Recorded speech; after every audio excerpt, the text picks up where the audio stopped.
Bem-vindos a mais um episódio do podcast O Jogo do Sucesso, podcast da M8. E hoje eu quero falar com você, empresário, que está se preparando para essa Black Friday, ou que já está rodando a Black Friday e também está se preparando para a época de Natal. É um período que a gente tem uma competição muito maior, muito mais acirrada, promoções mais agressivas, um volume de vendas muito maior para ter que gerenciar. E a gente quer falar com você hoje sobre como esses dois períodos do ano que eles existem para você potencializar o seu negócio, como cuidar para que eles não virem uma cilada e isso não prejudique o seu negócio. É sobre isso que a gente quer falar hoje, sobre como você, empresário, se proteger para conseguir criar campanhas nesses períodos do ano.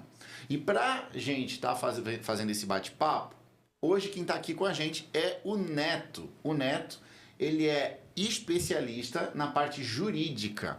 Ele é advogado, já com um volume de causas e tempo de atuação significativo, né, Neto? Já há 10 anos já trabalhando nesse ramo pesado do direito, né? E o Neto é um dos especialistas da M8 que você pode ter acesso se cadastrando na descrição desse vídeo, tá ok?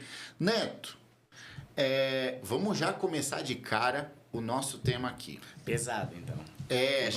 Já vamos de cara aqui, nem vamos perder tempo, porque nós já estamos aqui, né, com a Black rolando, Natal às vésperas, o empresário já com muitas ideias do que ele pode fazer ou do que ele está fazendo nesse período. Empolgado também para querer comprar, porque todo dia é uma oportunidade, né? E a gente precisa ajudar o empresário a que essa Black Friday, que esse Natal não vire um pesadelo para ele lá na frente, certo? Então, a primeira pergunta que eu queria trazer para ti: quais são os principais cuidados que os empresários precisam ter quando eles vão divulgar promoções nas redes sociais? Especialmente em relação à transparência e clareza para o consumidor. É assim, ó, hoje o maior problema do empresário, eu acredito, né, quando ele atua no ramo de vendas, de comercialização, de promoção em si, né, ele tem muito problema pelo fato de que ele quer ser atrativo, mas ele esquece um pouco de ser informativo. E o Código do Consumidor, ele tem esse viés, né? Ele protege o consumidor, por isso que é o Código do Consumidor e não o Código do Fornecedor, né?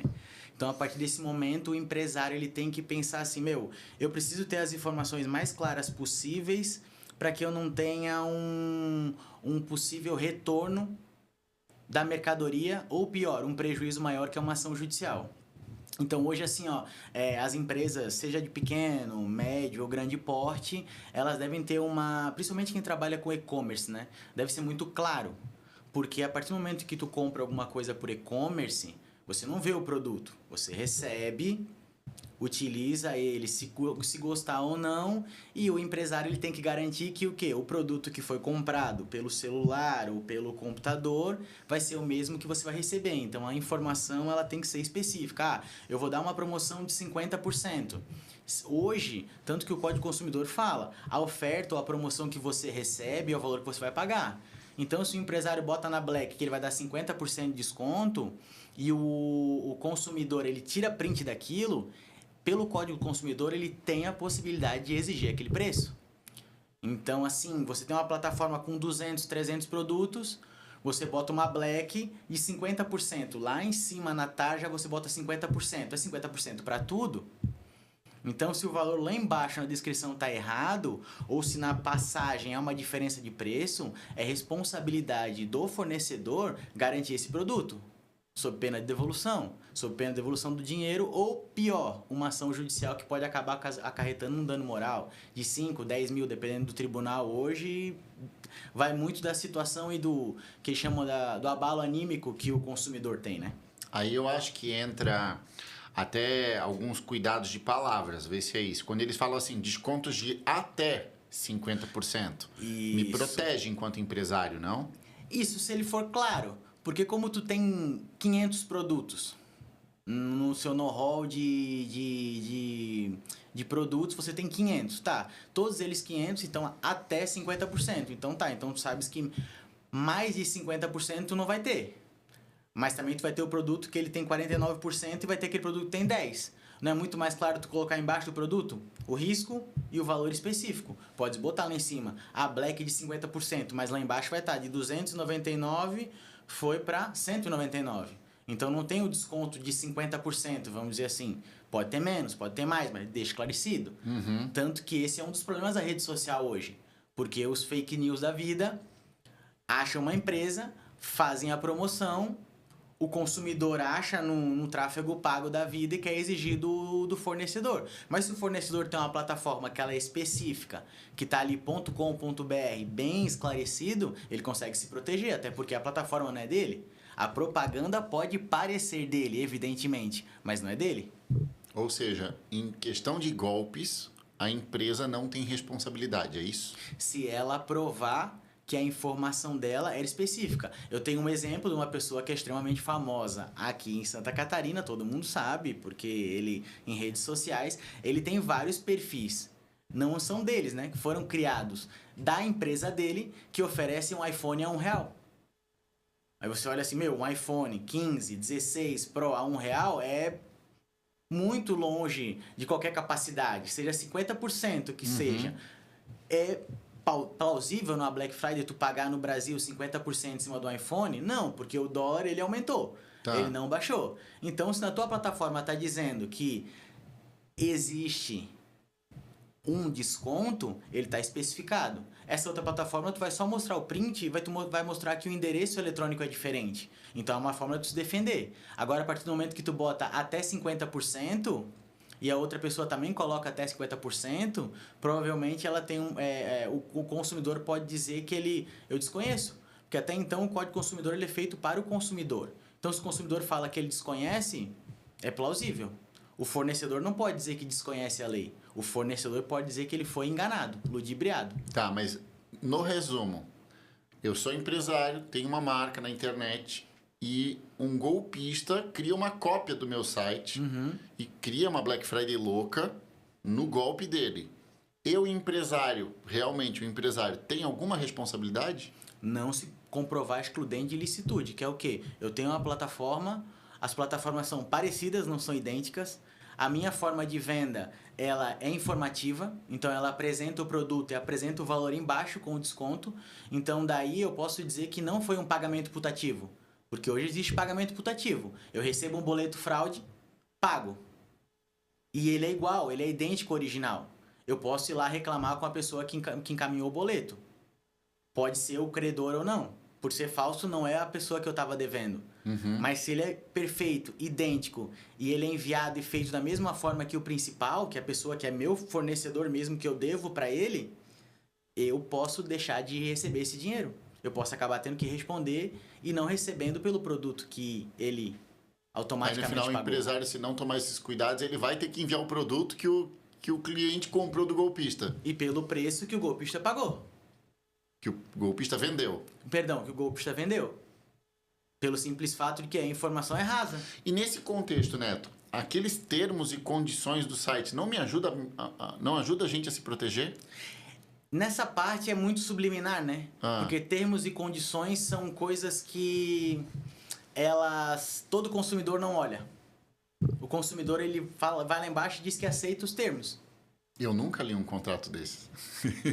Entendeu? Se a gente está falando de plataforma, está dizendo também nessa parte de venda. Então, o Código do Consumidor faz o quê? Ele cria um intermediário entre os dois. Quer ver um exemplo? Hoje existe um decreto sobre e-commerce. Específico para e-commerce. Por quê? Porque o Código Consumidor ele não pode ser aplicado para e-commerce diretamente, porque tem muitas peculiaridades ali dentro. Eu cito um exemplo. Numa plataforma comum, quando tu vai numa loja, tu pode fazer reclamação na hora. No e-commerce, pelo decreto específico do e-commerce, o e-commerce ele é obrigado a disponibilizar a resposta em 5 dias. Pode ser até aquela resposta eletrônica, mas ela tem que vir até 5 dias. Após esse prazo, é como se não houvesse resposta. E isso pro Procon faz com que a tua empresa ela tenha reclamações e ao mesmo tempo, ao invés de ela aparecer lá em cima no Google, ela vai aparecer lá embaixo. Então, eu construir lá termos e condições na minha plataforma extremamente completo, com tudo para me proteger, não vai me proteger. 100% não. Tu tem que provar que tu tomou todas as cautelas possíveis. Que é o mais difícil hoje. Para que o cliente Tenha saiba dessa acesso informação. explícito. Porque, na verdade, assim, ó, na dúvida, aplica-se o Código Consumidor. No caso ali, o decreto que é do e-commerce, né? Então nesse contexto, a justiça hoje ela já tem meio que uma padronização de como tem que funcionar o e-commerce, é isso? Isso, porque teve muita demanda. Porque assim, ó, pensa comigo, Thiago. Você pega um e-commerce. Vou citar, eu não posso citar a marca, né? Mas ela é amarela e vende para todo o Brasil. E ela tem entrega full, certo? Ela te promete entrega full. O que é entrega full? Se tu olhar os termos, é de um dia pro outro. E ela não especifica se é dia útil ou se é dia corrido, certo? Tanto que tem mercadorias que você recebe dela sábado, domingo.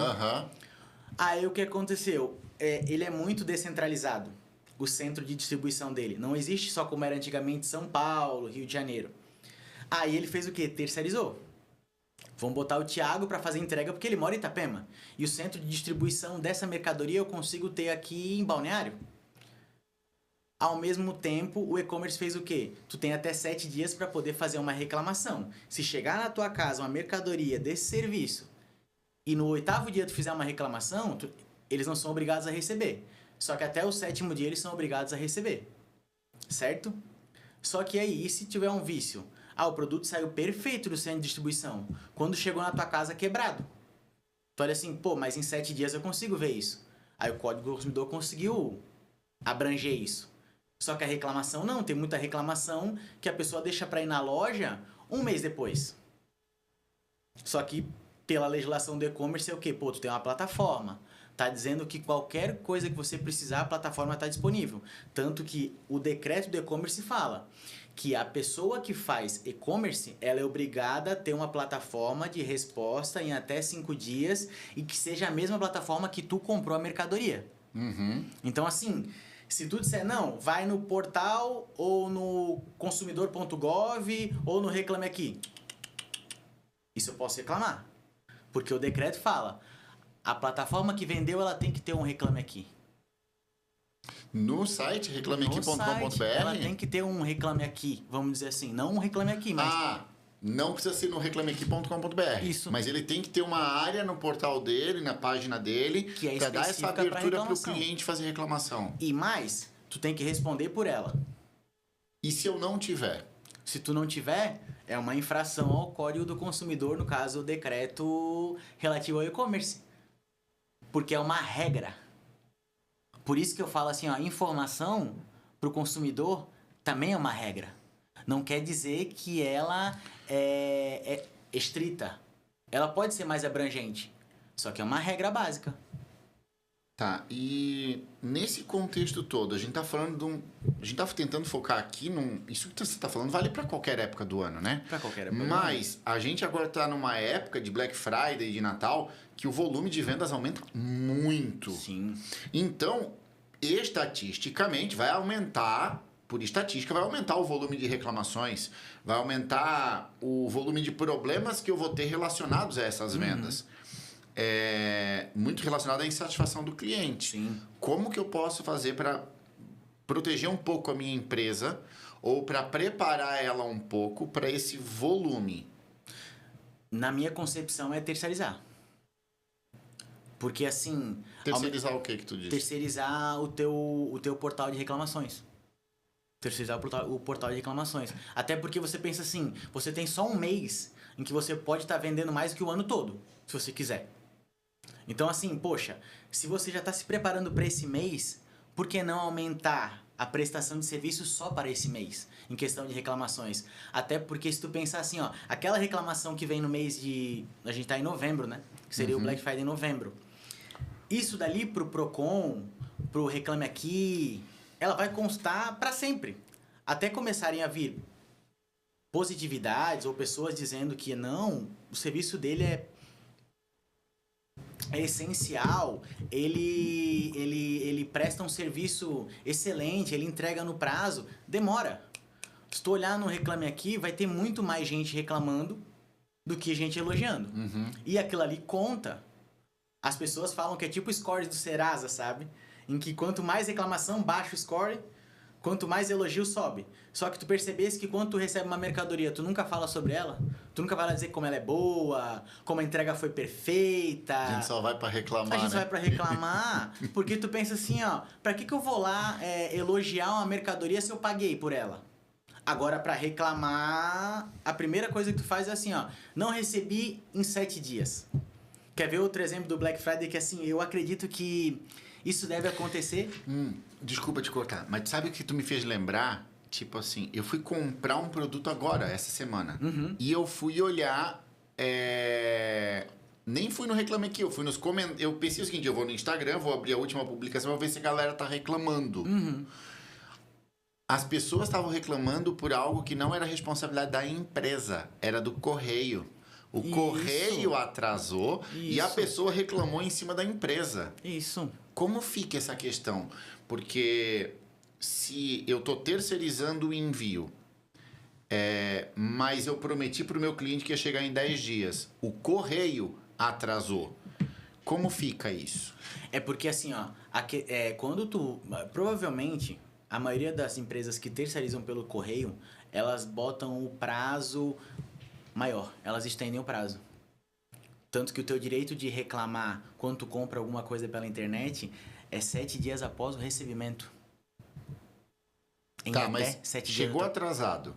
Chegou atrasado, E foi culpa do correio. não há reclamação.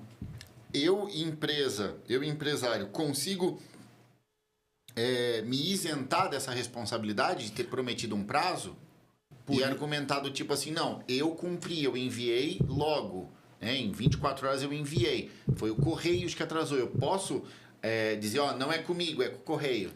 Aí o que acontece? A maioria das plataformas tem isso. Também tem outra que tu conhece muito, porque tu compra, né? Que começa com A. Que o que ela faz contigo? Atrasou a mercadoria. A primeira coisa que ela avisa. Infelizmente, informamos que a sua mercadoria, por razões de terceiros ou então por razões aversas, não chegará no prazo estendido. Informamos que o prazo foi estendido para 2 dias, 3 dias a mais.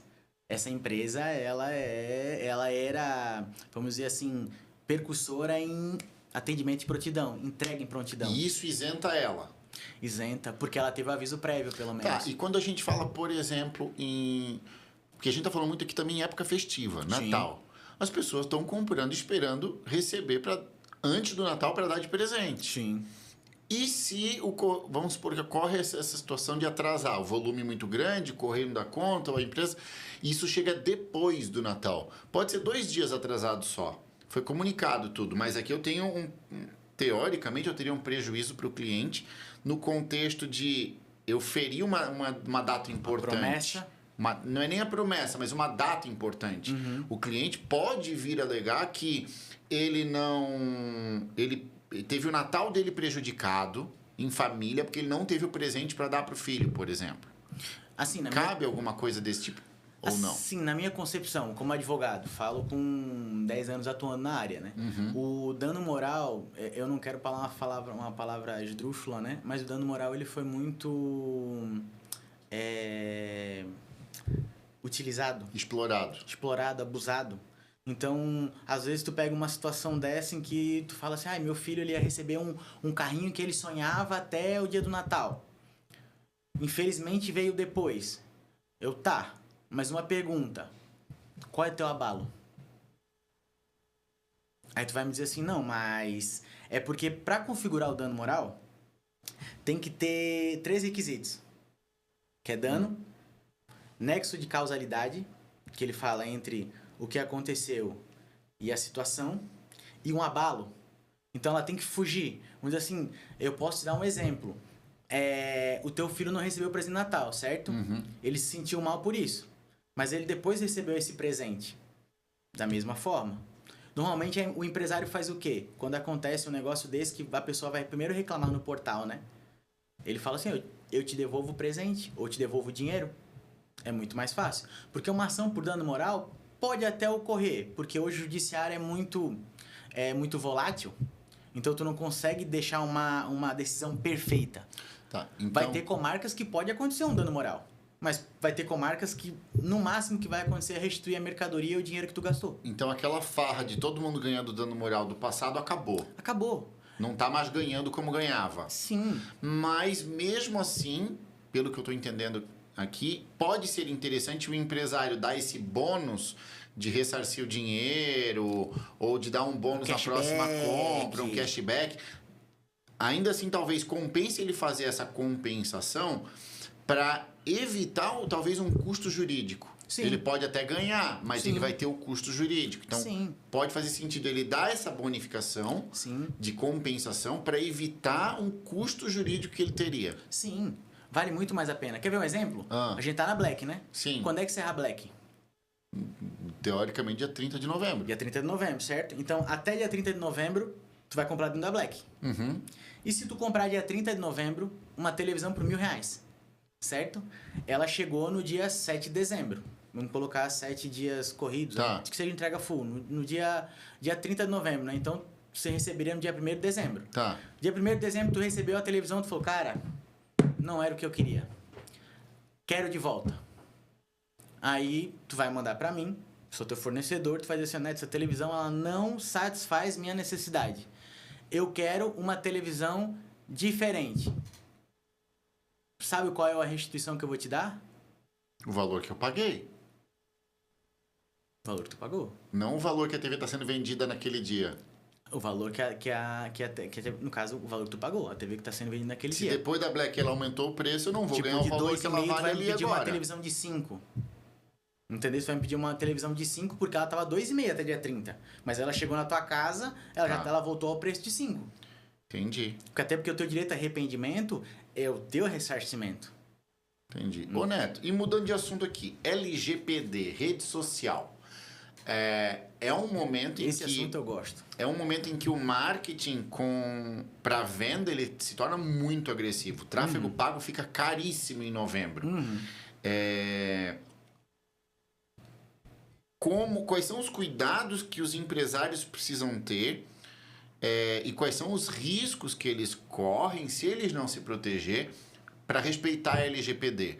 Porque nessa hora do vale tudo, Vamos vender. entende? Até onde o empresário pode ir respeitando a LGPD sem gerar alguma abertura, uma brecha para gerar incômodo? Assim, na minha concepção, eu entendo que assim, eu volto a frisar, informação é tudo. Código do consumidor, quando a gente trata de fornecedor e consumidor, informação é tudo. A parte civil, quando eu sou pessoa física, tu é pessoa física, é uma relação diferente. Código do consumidor tem que sempre pensar assim, o consumidor é leigo. Cláusulas abusivas, existem várias. Uma delas é o exemplo de eu não poder trocar uma mercadoria. Então, quando você vai para um tráfego pago, em que assim, tu não sabe quem é o teu consumidor, a probabilidade é que vão vir pessoas de boa fé, poucas, e vem muita gente de má fé querendo aproveitar da oportunidade dos 30 dias. Tá, mas eu vou tentar ser mais específico. A questão da LGPD. Eu, empresário, quero fazer uma campanha massiva. Certo, Inclusive para minha base de clientes. certo. Que eu já tenho os dados deles. Certo. Para fazer um remarketing, Fazer sabe? rodar o tráfego. Até onde eu posso ir sem desrespeitar a LGPD? A partir do momento que tu não utiliza dados pessoais que tu não acharia na internet. Se eu procurar Thiago Delagnolo, eu acho. Agora, se eu achar Thiago Delagnolo, CPF tal, endereço tal, rua tal, eu já ultrapasso barreiras que só se eu fosse com o teu CPF num site específico, numa delegacia ou em outro órgão público, com a tua autorização eu teria acesso. Porque, quer ver um exemplo? Por que o Serasa ele manda a cartinha com o teu nome sem especificar teu CPF? Porque ele não pode escrever o CPF ali, é isso? Isso. Porque ele não pode identificar, porque se ele errar e tu descobrir, tu pode ir atrás dele. Se ele colocar só um nome, ele te achou na internet. Quando tu vai fazer uma cobrança... Entendi. Eu, consumidor, posso questionar do tipo, como você obteve esse dado? Isso. Eu posso questionar isso. Isso. Principalmente porque essa empresa, quem sabe, provavelmente tu deve estar falando com uma empresa que tu já fez uma primeira venda. Certo? É uma segunda venda ou tá tentando manter a tua cartela de cliente. Pois é, mas quando o cliente comprou comigo, ele me deu os dados dele num cadastro. Sim. Isso me dá o direito de fazer esse marketing direto na caixa de e-mail dele, no WhatsApp dele? Isso dá até porque, assim, pode olhar que quando tu cadastra no site de qualquer empresa de vendas, tem os termos de uso. E lá nos termos de uso autoriza a empresa. Autoriza. Então é importante o empresário colocar nos termos de uso o direito de fazer essa comunicação, seja para suporte ou para marketing. Só que focando que não pode ser abusiva. Até porque tu pode informar ele que existe uma promoção, mas tu não pode, ao mesmo tempo, utilizar desses dados que você tem para atingir a imagem dele. Entendi. Adentrar ao respeito pela pessoa. Tu por acaso lembra de algum exemplo, de algum case aí, de alguma empresa que sofreu algum dano nessa questão da LGPD? Algum processo que tenha acontecido? No meu caso, eu posso contar? eu tenho conta no Instagram, como outras pessoas. Redes sociais. A gente vive de redes sociais hoje. Sim. E, por incrível que pareça, eu utilizava dela para o meu serviço, para minhas atividades físicas, né? Para quem é fã, eu gostava muito de utilizar a rede social para tudo. Tudo que eu tinha eu poderia postar. Aí o que aconteceu? Do nada, a minha rede social caiu. Eu tentei reativar. As duas redes sociais são vinculadas, porque é do mesmo proprietário. A gente não pode falar o nome, mas é do mesmo proprietário. E ele disse que eu feria as políticas de privacidade da empresa. Só que as políticas de privacidade da empresa, se você olhar suas redes sociais, você recebe direto, às vezes semestral, trimestral, porque tem que mudar. Porque a LGPD existe uma lei específica, que é o Marco Digital da Internet, e a LGPD ela tem uma legislação específica que foi criada em 2015. Nós estamos em 2024. Então, toda semana tem um problema diferente. Inclusive, ontem o STF julgou alguma coisa a respeito. E aí, quando a minha rede social foi bloqueada, vou questionar. Fui na plataforma da empresa, mandei uma reclamação. Não funcionou. Na verdade, o que eles fazem? Essas plataformas, eles acham que a gente é leigo e não vai correr atrás. E aí eles fizeram assim, você pode fazer sua contestação. A contestação é o quê? Uma resposta à sua reclamação. Certo? Eu peguei e fiz a contestação, dizendo que eu não feria as políticas da empresa, que era a única coisa que cabia naquela mensagem. Eu não podia juntar documento, não podia juntar nada. Até porque eu não tinha mais acesso à rede social. Mandei. Responderam em 2 dias, no prazo cabível de 5, para rede social. Tá. Questionei, fui no consumidor.gov, fiz a mesma coisa, fui em outro site também, no Reclame Aqui, fiz a mesma coisa e todos eles colocaram. Você rompeu as políticas de privacidade da empresa, você acordou com as políticas de privacidade da empresa e rompeu elas. Tá bom, então já que a via normal não dá, vamos para a via cruz, vamos para o judicial. Chegou no judicial, para tu ver como é boot. Simplesmente eu fiz a ação, especifiquei, botei print, desmiucei o caso, pedi para outras pessoas analisarem se tinha sido hackeado, porque daí a pessoa estava utilizando o perfil, fazendo rodar, e não, a conta simplesmente parou.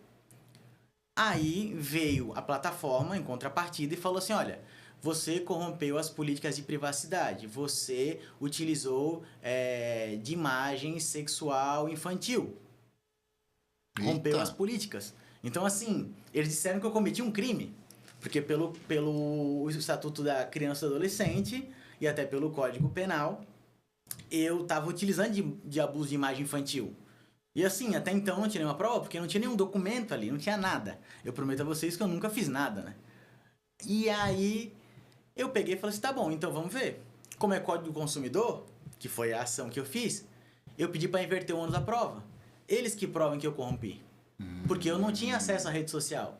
Por isso que eu falo, o empresário tem que cuidar, porque o consumidor pode dizer assim, ó, eu não sabia, eu não tenho acesso à plataforma mais. Eu comprei de boa fé. Aí o que a plataforma fez? Só rompeu as políticas. Não tinha uma prova, um documento. Então, no nada. geral, é a empresa que tem que provar as coisas. Provar que foi pago, provar que foi vendido, provar que não foi entregue ou que foi entregue. É a empresa que tem que provar. É porque o Código do Consumidor ele fala duas coisas. A inversão do ônus à prova, no Código do Consumidor, tem que comprovar o quê?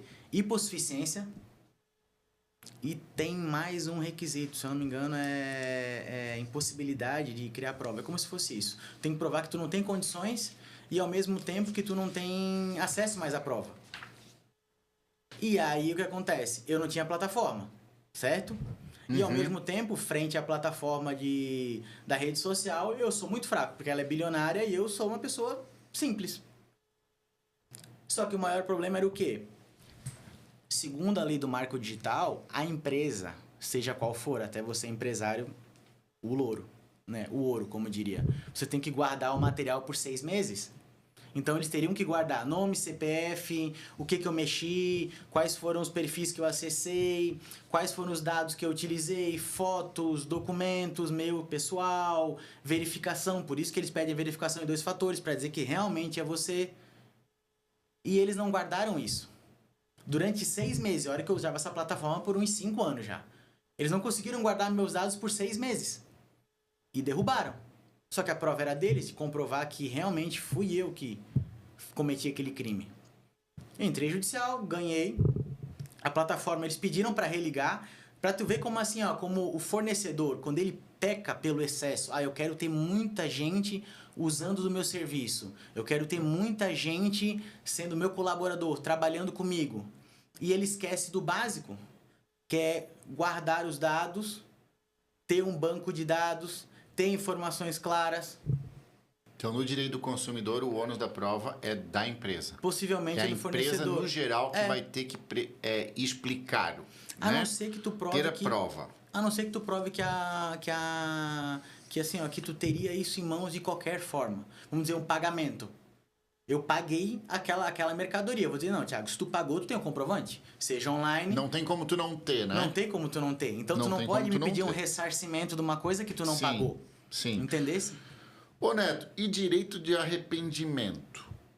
Direito de arrependimento é muito específico. Porque o direito de arrependimento é assim, é que nem eu falei. 7 dias, e-commerce. E na Black muda? Ou é a mesma regra, 7 dias? Na Black Online é a mesma coisa. Só que o problema é como a gente comentou antes. Quando acaba a Black? Porque se tu compra no último dia, tu vai ter o direito de arrependimento como qualquer outro. Só que a diferente é o ressarcimento teu, né? Até que não vai dar tempo, talvez, tu recomprar um outro produto semelhante na mesma oferta. Uma oferta boa ainda. Isso. E pior, né? Porque assim, se tu não cobrar hoje... Hoje é dia 20... É dia 28? Hoje é 29, né? Hoje é dia 29 de novembro, certo? Tu tem até 3 anos para reclamar isso. Entendi. E eu vejo muita propaganda, principalmente na rede social, onde as empresas estão usando uns termos quase agressivos. Tá? Não de agressão negativa, mas são bem pesados os termos que eles usam para você levantar essa venda. Tipo, últimas unidades, última oportunidade. Existe algum limite ético ou jurídico de até onde a empresa pode usar desses artifícios um pouquinho mais agressivos na comunicação? Assim, ó, o consumidor ele tem direito a ter o seu produto de volta, né? Então, se ele ficar arrependido, vamos dizer assim, se ele sai da loja... Nos 7 dias. Nos 7 dias, se for online, e se for físico, ele teria 30 dias para poder recorrer disso. Só que o problema maior é o quê? A informação tá dizendo que é a última peça, certo? E aí é igual o desconto de 50% na segunda peça. É uma forma de utilizar do marketing. Só que isso é venda casada, isso é crime. Desculpa, isso é crime não, mas pelo Código Consumidor é uma infração... A infração ao Código Consumidor, né? Então tu pensa assim, é uma infração. Eu vou fazer uma venda casada, 50% no próximo. Eu tô te obrigando a comprar para tu ganhar desconto.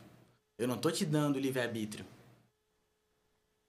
Qual é o erro mais comum que os empresários cometem, principalmente nesse período de maior volume de vendas? Qual você enxerga aí que é um dos erros mais comuns que os empresários cometem que acaba ferindo o direito do consumidor? Onde é que está o maior risco para o empresário? Na minha concepção é muito no contrato que eles fazem. Porque quando tu compra alguma coisa, a pessoa te promete um mundo. Isso a gente estava conversando até em outra oportunidade. Promete um mundo. Por quê? Vai ser perfeito, é o produto perfeito, eu vou te entregar na data prevista, até antes. Por isso que o meu concorrente ele não tem capacidade de competir contigo, porque ele entrega num prazo maior, então eu entrego num prazo menor. Tá, mas e a qualidade do serviço? Entende? Ele promete muito e ele esquece do pós-venda. Porque o maior problema do empresário não é vender, é o pós-venda. Tá, do ponto de vista de posicionamento de marca, eu atrasar uma entrega, porque a minha empresa vendeu demais, está com um volume muito grande, eu atrasar a entrega, isso fere a minha marca de uma forma que às vezes é difícil recuperar. Então é importante sim, do ponto de vista de posicionamento de marca, o empresário se proteger nesse tipo de atitude. Acho que a gente já falou um pouco disso, redimensionar a equipe, terceirizar, mas juridicamente, esse movimento ele gera algum ônus juridicamente. Quando eu entro para essa escala, para esse volume, o que é o mais comum o empresário errar? Do tipo assim, se eu fosse dar uma dica para quem está assistindo a gente, nessa Black Friday, cuida disso aqui, porque tem grande chance de você errar nisso. Eu acho que, na minha concepção, assim, o maior erro do empresário hoje é ele pensar na quantidade, na escala de venda, ao invés de pensar no comprometimento dele com o produto. Porque ele pode oferecer até o melhor produto possível, mas ele consegue cumprir o que ele está prometendo, porque eu acho que assim, eu sou uma pessoa que eu compro, provavelmente hoje eu compro no mesmo lugar. E o empresário, ele me ganha por cumprir prazo. Entendi. Ele cumpre prazo. Se ele cumprir o prazo para mim, ele vai ser a minha referência de venda. O empresário hoje, ele pensa assim, marketing, quantidade, black, eu tenho que vender o mais em conta possível e eu tenho que fazer girar um negócio. Tá, mas e tu tem condições de abraçar isso tudo? Por isso que eu falei, chega numa Black, contrata uma empresa para terceirizar a reclamação. Por quê? Porque quanto antes tu resolver a tua reclamação, possivelmente aquele cliente ele vai comprar novamente. Neto, nesse período de Black, de prévia de Natal aí, o volume de vendas aumenta, mas também a expectativa do cliente aumenta. Seja com prazo, com a expectativa por um preço melhor. Então, é um período que o consumidor ele se torna mais crítico, mais exigente. O que eu quero dizer com isso? Que a chance dele ficar insatisfeito é maior, mesmo que você não erre. Sim. Porque a expectativa dele aumenta. Vou dar um exemplo. Um cliente não gostou do desconto, que achou muito pouco, na Black, e vai na minha rede social, da minha empresa, do meu negócio, e reclama lá. Aberto, público, no comentário. Vou dar um exemplo. A pessoa fala assim, essa empresa aí é falcatrua. Por quê? Porque eles dizem que fizeram uma Black, mas o desconto deles não tem nada de extraordinário. Tem alguma forma de eu me proteger, além de apagar o comentário? Tem alguma forma de me proteger juridicamente contra essa postura do consumidor? Porque nem sempre o consumidor está certo. Não. E como eu consigo me proteger nesse contexto do meu público, eventualmente até cliente, me proteger dele não manchar a imagem da minha empresa?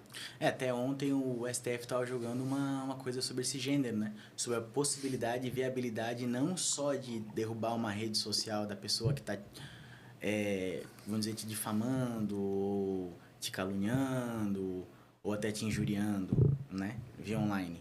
Mas ao mesmo tempo ela responder juridicamente disso. Porque hoje, se uma pessoa bota um comentário desse, tu vai lá e tu pede para notificar a conta dela não cai diretamente. Ele tem direito à resposta e isso vai para frente. Só que dependendo do que ela falar, configura um crime.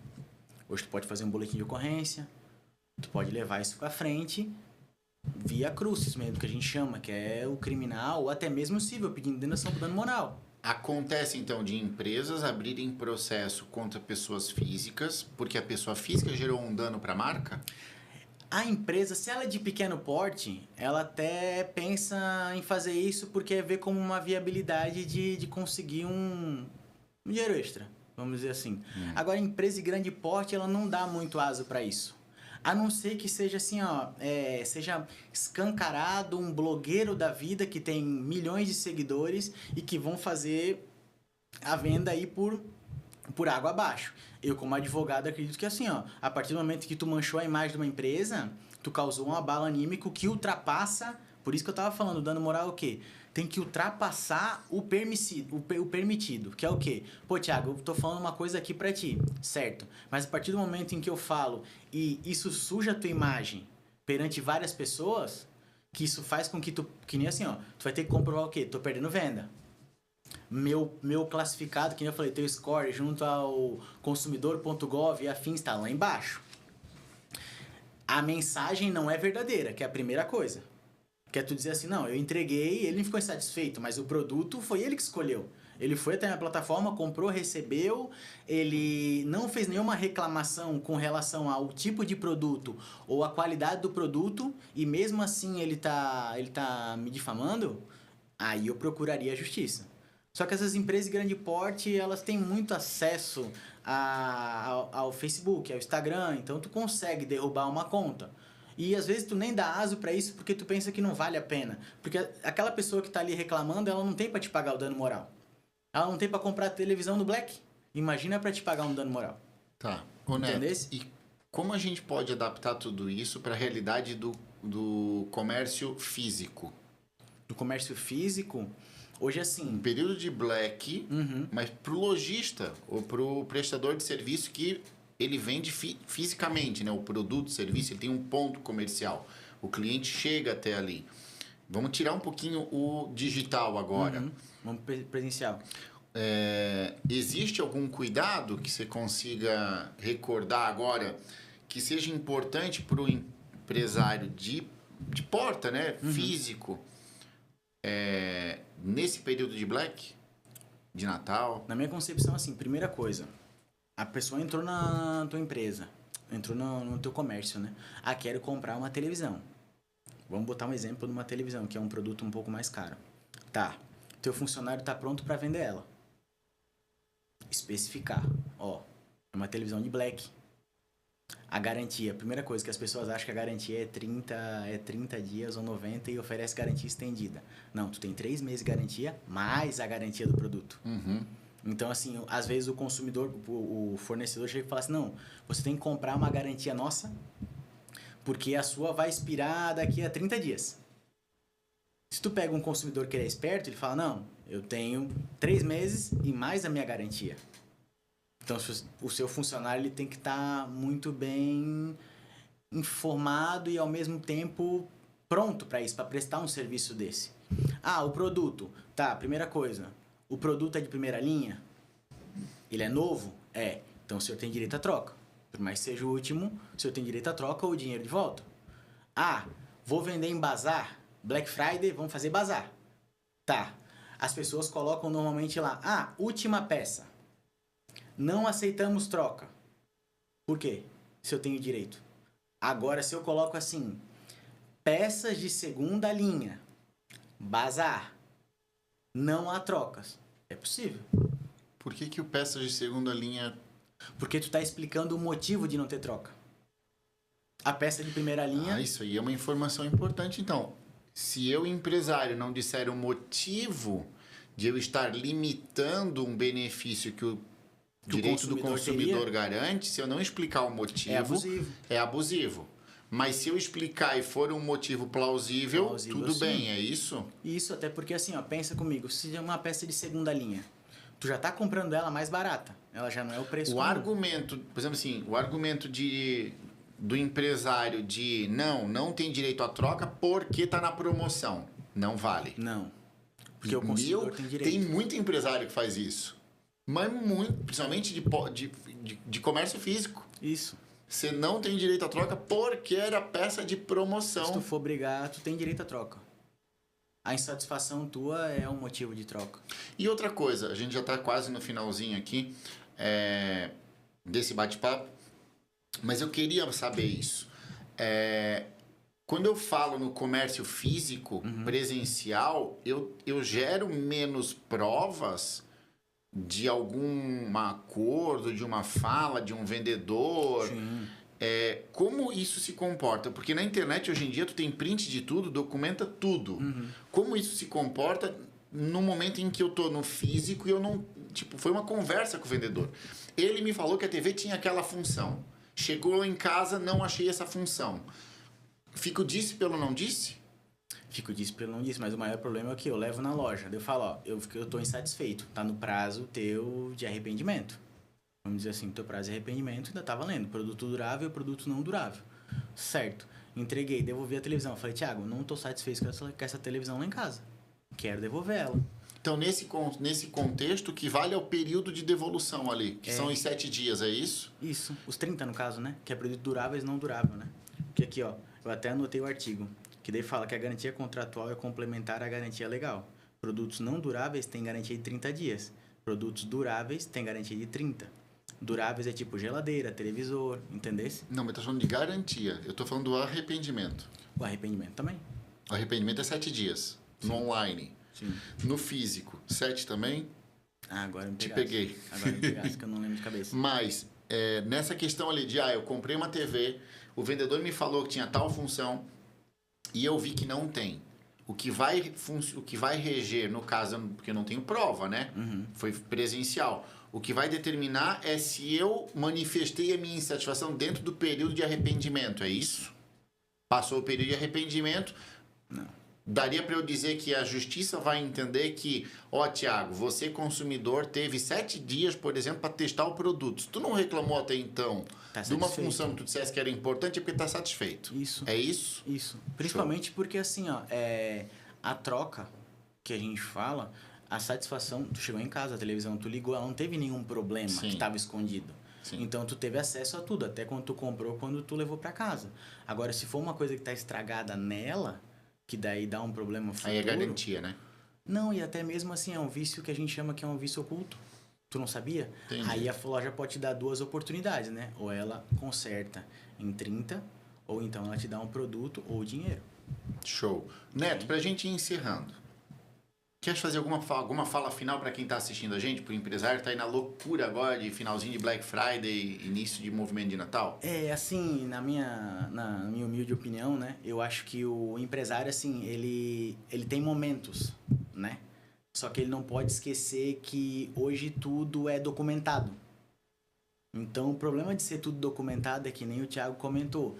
Prints, mensagens, isso tudo muitas vezes pode acabar tirando a sua razão perante o seu consumidor.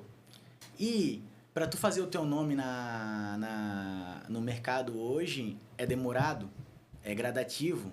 Agora, para tu acabar perdendo o teu cliente, estragando a sua empresa, às vezes é um comentário que gera outro comentário de outro parente que é outro comentário. Então, eu, na condição de empresário, eu prefiro que peque pelo excesso de informação, documentação, principalmente, você é um empresário, tá? A primeira coisa que você precisa fazer é um contrato. Por quê? O contrato estabelece qual é o seu compromisso com o seu consumidor. Fora o que está ali, você pode discutir. Agora, é por isso que você procura um advogado para fazer um contrato, até porque ele vai verificar as nuances de um lado, do outro e, ao mesmo tempo, o risco, né? E ali, com questão se eu fosse empresário hoje, eu teria muita cautela com isso. Porque você quer vender, mas você esquece que o pós-venda é que garante uma venda futura. O pós-venda ele é essencial. Eu falo porque eu sou um consumidor, como as outras pessoas que também estão me olhando. E eu acredito que eu continuo a comprar o produto na mesma loja porque eu confio na credibilidade da loja. E a partir do momento que a loja perde a credibilidade, ela ao mesmo tempo acaba deixando de ser uma loja de excelência por ter todos os produtos, qualidade e tudo, pelo simples fato que esqueceu de um cliente, um consumidor aleatório, que ela poderia ter tomado cuidado e eu não poderia nem mesmo reclamar. Se no contrato tivesse estabelecido isso, se ela tivesse seguido as diretrizes do Código do Consumidor, a lei do e-commerce hoje, se tu conseguisse seguir pelo menos essas vertentes, tu não vai acabar perdendo um cliente e quem sabe sujando o nome da sua empresa. Né? Essa é a minha concepção, né? Então, talvez aqui um grande aprendizado para você empresário a gente empresário tende a olhar para o jurídico, para a legislação, para o Código de Defesa do Consumidor, a gente tende a olhar ele como uma barreira, como algo que eu tenho que me proteger o tempo todo, e eu tenho realmente. Mas se a gente mudar um pouquinho a ótica e começar a olhar que, bom, a legislação, ela está me dando o norte do mínimo que eu preciso, enquanto empresa, fazer para fazer um bom atendimento. É quase como se uma cartilha de como atender bem o seu cliente. Isso te ajuda a construir um posicionamento de marca, te ajuda a gerar uma conexão com o teu público, entende? É quase como as regras básicas para você gerar confiança e credibilidade no mercado e gerar valor para sua marca. Então, se a gente passar a olhar dessa forma, como algo que me ajuda a melhorar o meu serviço, melhorar a minha entrega, o meu pós-venda, tem muito potencial de crescimento aí, né? Quer ver um exemplo? Eu sou uma pessoa que, assim, desde que eu iniciei na advocacia, eu achei que a advocacia fosse só contencioso. Nossa, vamos brigar. A pessoa teve um problema, teve um acidente. Tanto que, assim, depois eu comecei a ter uma concepção que, assim, se tu paga o seguro para não ter um acidente, para não se incomodar quando tiver um acidente, por que tu não contrata um advogado antes de começar a vender? Porque é a mesma coisa. Você contrata o seguro para nunca precisar utilizá-lo. E se precisar, ter um amparo de uma pessoa que vai ter condições de bancar. Por que você não contrata um advogado para que ele faça um bom contrato, redija uma boa diretriz para a tua empresa estar funcionando, para que tu não tenha um problema futuro? É proteção, né? É proteção. É proteção. É cautela. Cautela, hoje para o advogado, a cautela para o empresário, perdão. A cautela é essencial. Peca pelo excesso. Show. Gente, a gente já passou do nosso prazo aqui, né? O papo vai e rende. Direito do consumidor rende, principalmente nesse período de Black Friday. Eu tenho certeza que você, empresário, está acompanhando a gente nesse episódio. Levantou muitas pulgas aqui, né? Atrás da sua orelha aí. Muitas dúvidas, né? Pô, e no meu negócio, eu tenho certeza que você, empresário, já passou por alguma situação com clientes. E talvez você gostaria de ter essa especificidade, né, na sua resposta, na sua questão. Talvez você gostaria de agora poder estar aqui falando assim: Neto, eu já passei por tal situação com um cliente meu. Quem estava certo? Como eu resolvo? No podcast a gente não consegue te entregar isso. Mas a M8 tem um link aqui na descrição, que é o m8expert.com.br. E você pode se cadastrar na plataforma da M8, aonde você vai ter acesso a vários especialistas para dar suporte para você, empresário, inclusive o Neto, na parte jurídica. E qual é a grande diferença? Você vai ter mentorias ao vivo e todo um suporte por meio de fóruns para que você participe, para que você traga as suas questões, para que você se desenvolva como empresário, mas principalmente para que você traga a singularidade do seu negócio, os desafios que você enfrenta. E esses especialistas, incluindo eu e o Neto, a gente vai te acompanhar e te dar suporte nesses momentos. A M8 ela oferece um período de degustação gratuito sem compromisso. Então clica aqui no link, se cadastra, acessa a plataforma. Você vai ganhar acesso não só a parte das mentorias ao vivo, do fórum, mas também a todo o acervo de conteúdo e gravações da M8. Então corre lá, se cadastra. No mais é isso. Neto, quero agradecer a tua participação aqui hoje com a gente. Honra, foi toda a minha primeiro podcast, a gente nunca esquece, né? Principalmente porque tem muita gente que tem muito conteúdo para passar e a área jurídica é abrangente demais e a gente tem que delimitar. Eu vou fechar pedindo para você se inscrever no canal, deixa a curtida nesse vídeo, envia esse vídeo para todo aquele seu amigo empresário que está fazendo campanha para o Natal ou para para Black Friday. E é isso, gente. Boa semana, um bom dia para você. Bom dia, boa tarde, boa noite, né? Dependendo do horário que você está assistindo, né? E até o próximo episódio. Um abraço.